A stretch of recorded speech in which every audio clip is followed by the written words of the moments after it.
nós aqui estamos abordando maneiras de viver que diminuam as aflições, porque nada é agradável quando você está sofrendo, não é? Qualquer dor, qualquer dificuldade orgânica, qualquer dificuldade emocional produz um mal-estar interior que impede que você veja a natureza e a admire, que você olhe o pôr do sol e fique feliz, embevecido.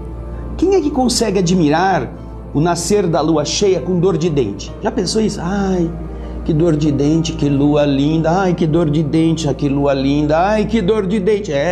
Ninguém tem esse equilíbrio interior quando alguma coisa está atormentando. Por isso é importante que nós trabalhemos em nós tudo aquilo que é possível ser evitado. Quando nós não criamos problemas, quando nós sabemos nos conduzir de maneira a evitar aflições, nós seremos menos infelizes, seremos mais equilibrados. Uma informação oriunda de uma pessoa capacitada, um pesquisador, um médico, uma pessoa devotada à sua área de pesquisa, que informou a você os malefícios, por exemplo, do refrigerante. E a partir deste momento, você é dono da informação. E quando você detém a informação, observa a sua fonte, pesquisa a respeito dessa verdade, você passa a ser aquele que decide. Há aflições que podem ser evitadas, podem ser diminuídas.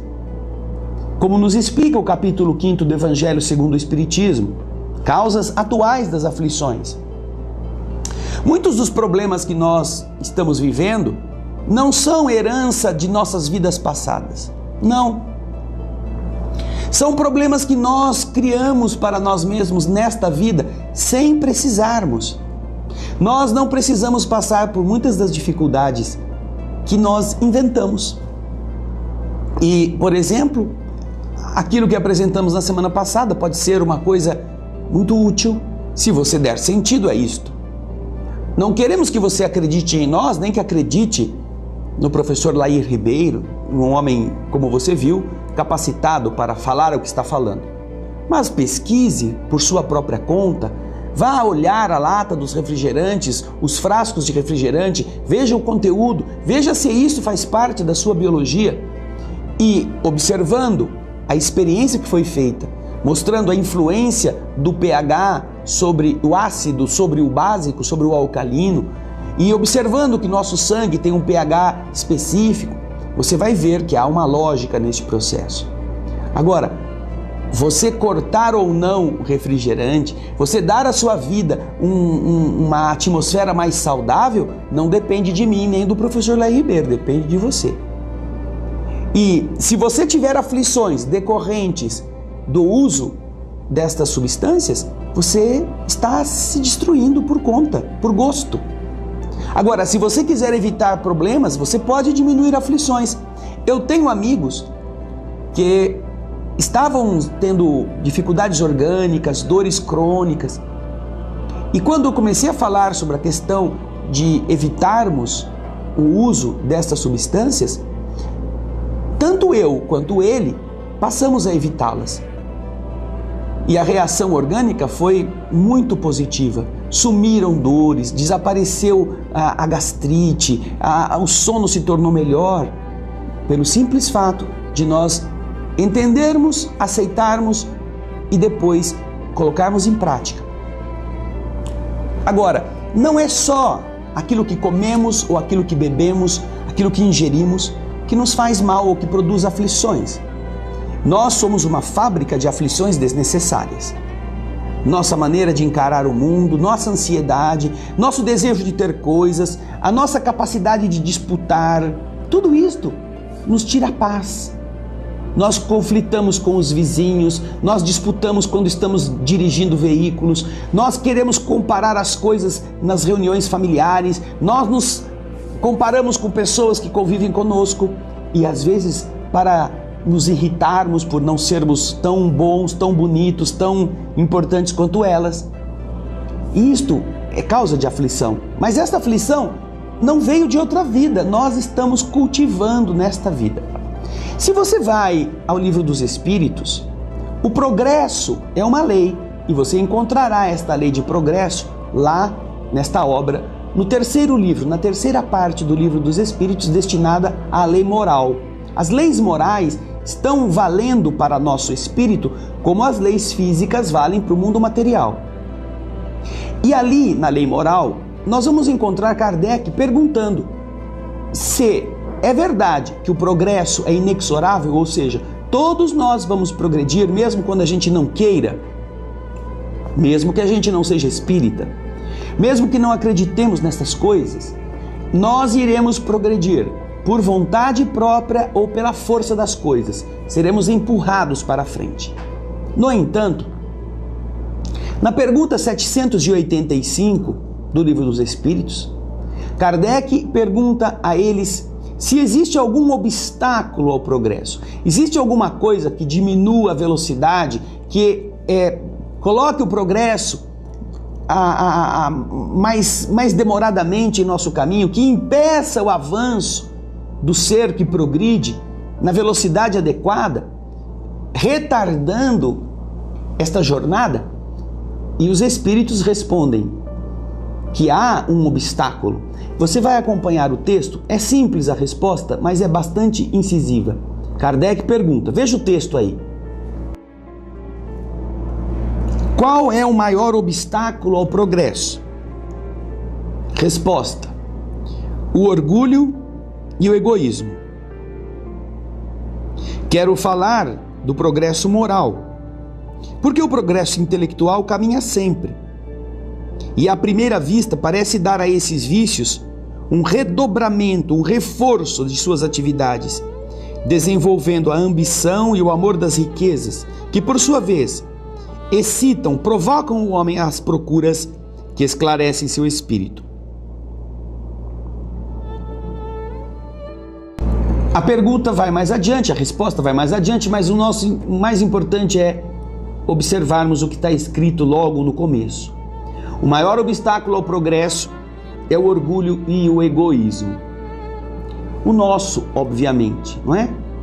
Porque este nosso orgulho e o egoísmo atuam de forma a produzir problemas, a gerar conflitos, a nos fazer incomodados e a incomodar os outros. E então, quando estamos envolvidos nesse cipoal de espinhos, nós acabamos incomodados. E os espíritos, quando dizem isso, sabem o que estão falando. Todos os ensinamentos morais de Jesus combatem o egoísmo e o orgulho.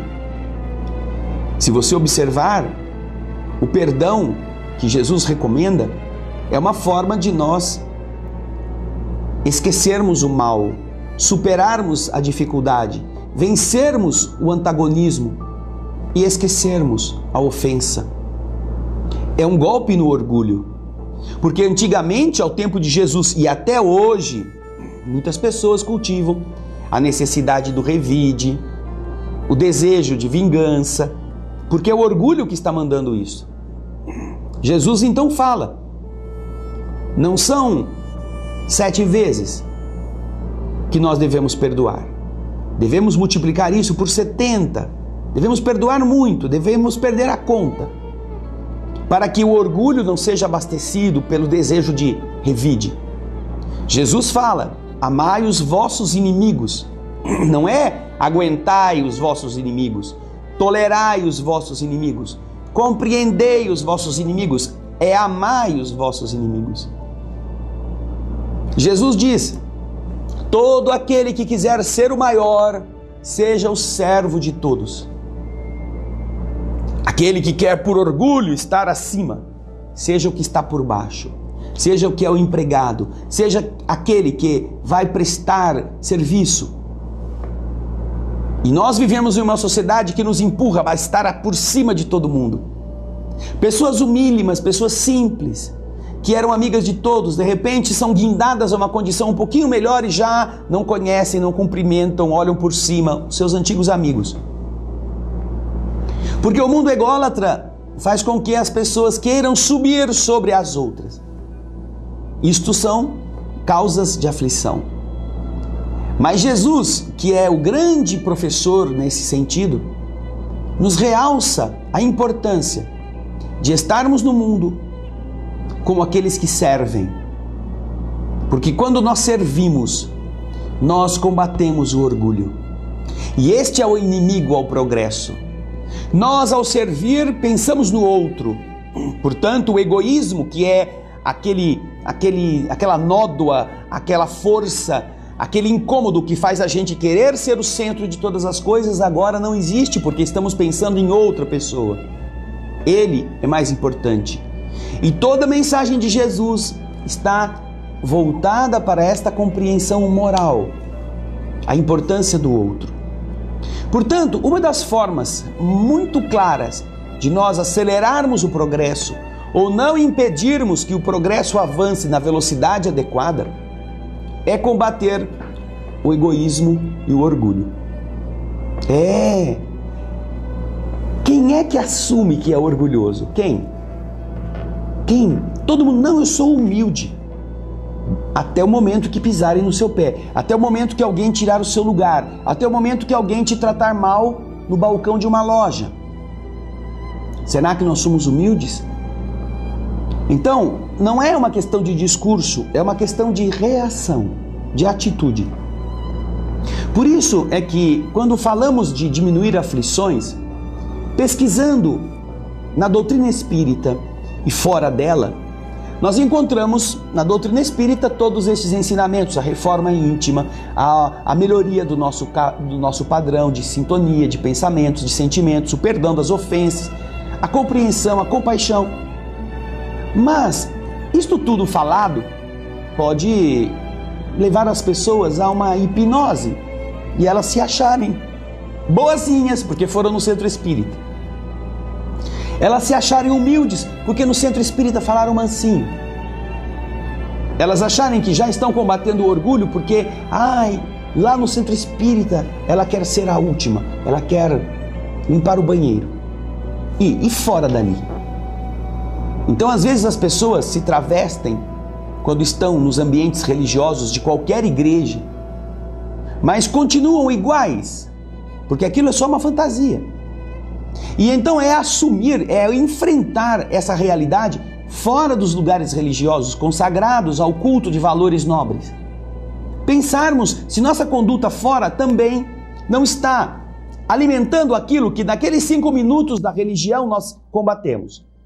Para pensarmos melhor a esse respeito, então procuramos também na área da psicologia, do comportamento, nos estudiosos que falam do dia a dia, conselhos, noções que nos ajudem a meditar sobre como diminuir as nossas aflições. E encontramos de um psicoterapeuta americano, um homem que na adolescência inclusive viveu num orfanato e que, escrevendo depois obras para ajudar, aquelas chamadas obras de autoajuda, que fazem as pessoas meditar sobre a sua realidade, a sua essência, já pôde transformar essas ideias em livros que foram vendidos a mais de 50 milhões de leitores no mundo todo. Imagina o que é isso, não? Uma destas passagens nós estamos utilizando para tratar dessa questão de diminuição do nosso sofrimento. Este estudo são, na verdade, 7 conselhos que este psicoterapeuta, depois nós vamos apresentar a você, apresenta para todos nós, de forma que, entendendo este conteúdo, nós possamos nos libertar de uma coisa que ele chama o ego orgulhoso. Vejam só, a pergunta 785 diz que o maior obstáculo ao nosso progresso é o egoísmo e o orgulho. E esse estudo a que nos referimos são 7 conselhos que nos ajudam a combater o ego orgulhoso. Olha que interessante, ele não é espírita, hein? Mas veja só como as coisas estão entrelaçadas, como as verdades universais, os conhecimentos dos valores e dos desvalores são, assim, afinizados com a linha da evolução. O que ajuda, ajuda em toda parte. O que atrapalha é ruim em todo lugar. Então, como nós temos o hábito de assimilar ou de identificar a nossa nossa essência com o nosso ego orgulhoso, nós achamos que nós somos aquele que está xingando porque foi xingado. Nós achamos que somos aqueles que está dando troco porque foi ofendido.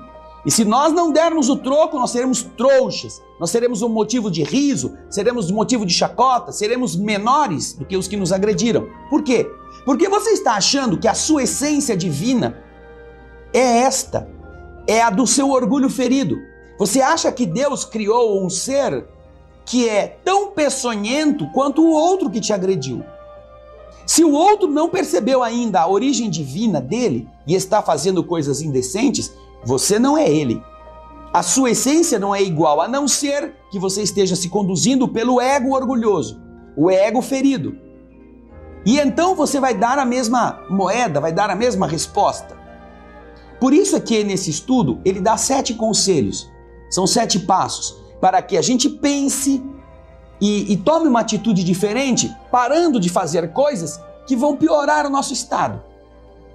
E nós estaremos comentando esses 7 passos para que você também possa aproveitá-los. O primeiro deles tem o seguinte título: pare de se sentir ofendido. Sentir ofendido? Eu nunca me ofendo. Espera alguém pisar no seu calo. Pare de se sentir ofendido.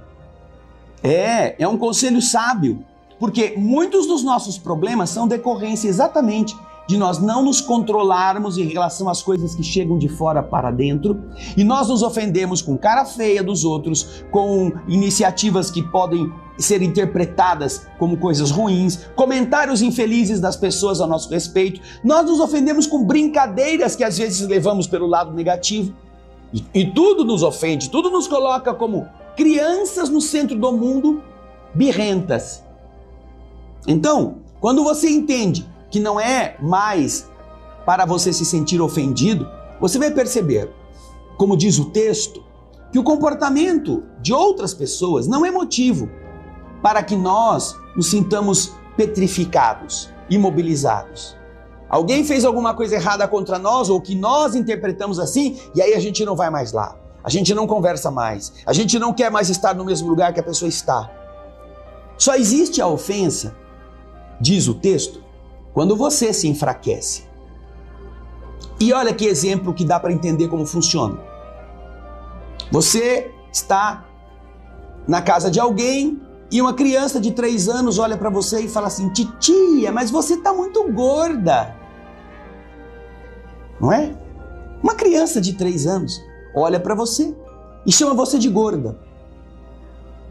Você olha para a criança e fala: filhinho, não, é que essa roupa é muito larga, por isso que parece que a titia está gorda. E continua normal com a criança, continua feliz brincando com ela. Aí você sai daquela casa e vai para o encontro social. E chega no encontro social com a mesma roupa. E lá uma pessoa amiga sua, uma pessoa que está distraída, olha para você e pergunta assim: nossa, eu não sabia que você estava grávida. Meu Deus do céu! Aí é o fim do mundo. A pessoa não quis chamar você de gorda e imaginou que por causa da sua roupa você estivesse grávida. E ao invés de você dizer para ela: não, querida, é que essa roupa aqui é muito larga, é um tipo de bata, por isso que parece. Você se ofende, você fica indignada, tá me chamando de gorda, essa pessoa quer acabar comigo, ela quer me denegrir nos olhos. Ela sempre foi invejosa, ela nunca gostou de mim, ela é uma falsa, ela pensa que ela é minha amiga, ela quer fazer de conta que gosta de mim, mas tá falando para todo mundo que eu sou gorda. Tá vendo? É assim que, por nos ofendermos, nós nos tornamos vulneráveis. Com relação à palavra da criança, nós estamos harmônicos, serenos. Por quê? Porque você não se enfraqueceu diante da fala da criança. Mas quando você se enfraqueceu diante de uma igual a você, de uma pessoa que estava ali também no mesmo ambiente, comentando a sua posição, aí você se sentiu apequenada, você se enfraqueceu e então se ofende. Se nós formos procurar, continua o texto a nos dizer, se formos procurar por situações que nos aborreçam, nós vamos encontrá-las em todos os lugares. No trabalho, na escola, no lazer. Tem gente que briga na fila do cinema. foi distrair-se e quebra o pau porque uma pessoa furou a fila ou porque a fila não está andando. Nós vamos sempre encontrar motivos para nos desajustar em todos os lugares. E quando a gente se comporta assim, é o nosso egoísmo. Está dizendo, olha, o mundo tem que ser diferente, porque ele está te incomodando, você não pode suportar estas coisas.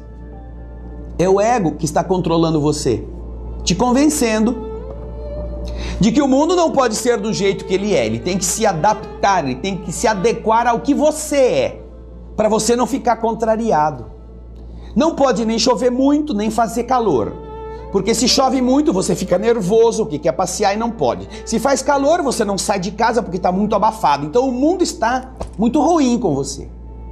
Agora, se ao invés de ficar irritado, você se tornar apenas um observador das coisas, da vida das pessoas, se você apenas colocar-se diante dos demais como alguém que tem equilíbrio, que está entendendo por que aquelas pessoas estão agindo daquela forma, você se alinha ao espírito da criação, este ser criador, essa força criadora, melhor dizendo, ela deixa que os filhos sejam como eles são. E ela não se ofende com as opiniões das crianças. Como você não se ofendeu quando o seu sobrinho chamou você de gordo. Então, ao você observar, não, é uma criança, essa criança não sabe fazer comparações adequadas, ela pode ter se confundido.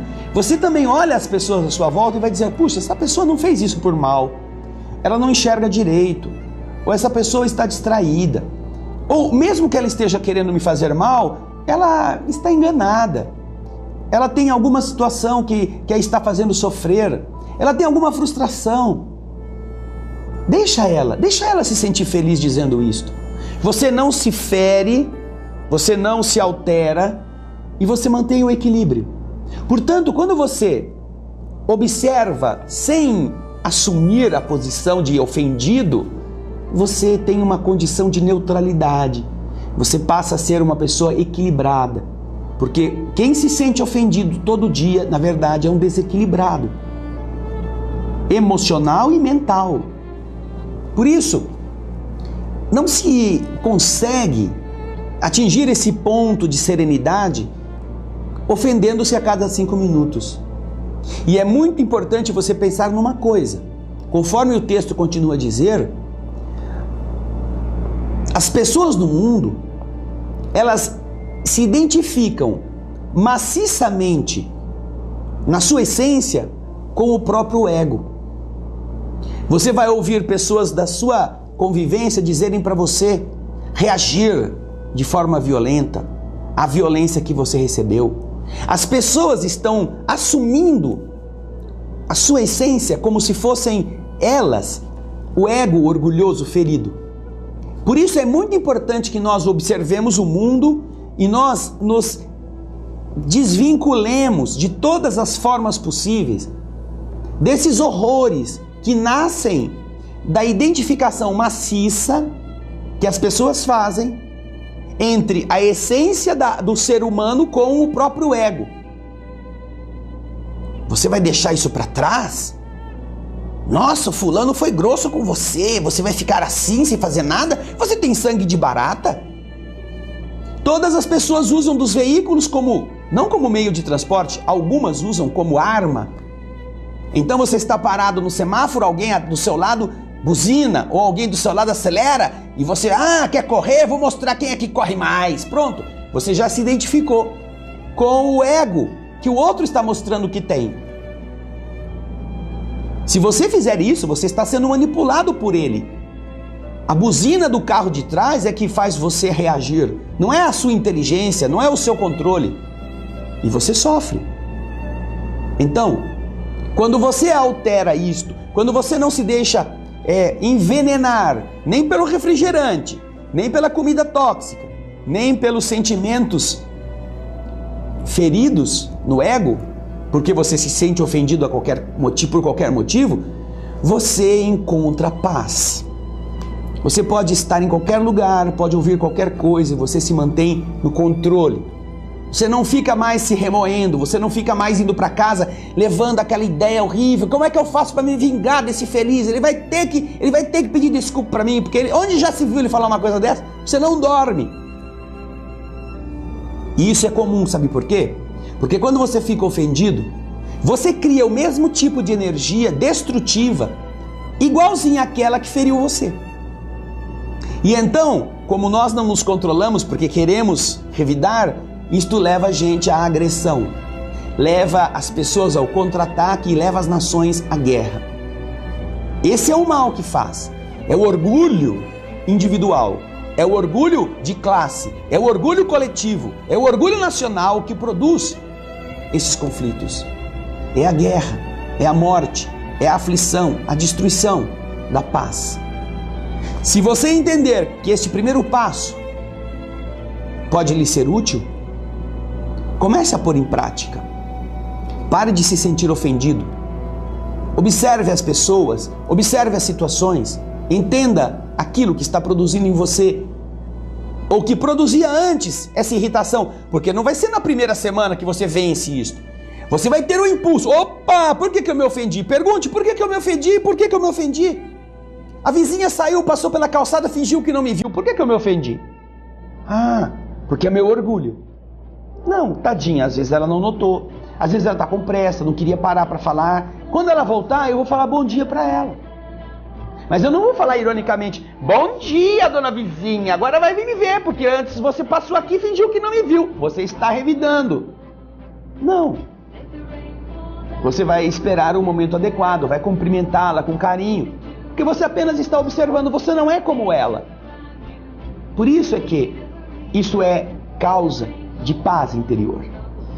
Esta é a primeira orientação, a primeira lição, o primeiro passo que ajuda você a diminuir aflições. Há muitos outros que nós vamos falar ao longo dos nossos programas. Pense nisso, pense no refrigerante, pense na paz interior. Pare de se sentir ofendido.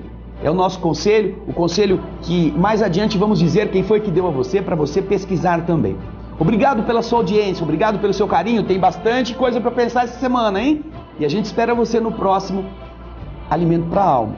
Na próxima semana vamos com mais uma lição sobre como não criar aflições para nós mesmos. Muito obrigado e muita paz.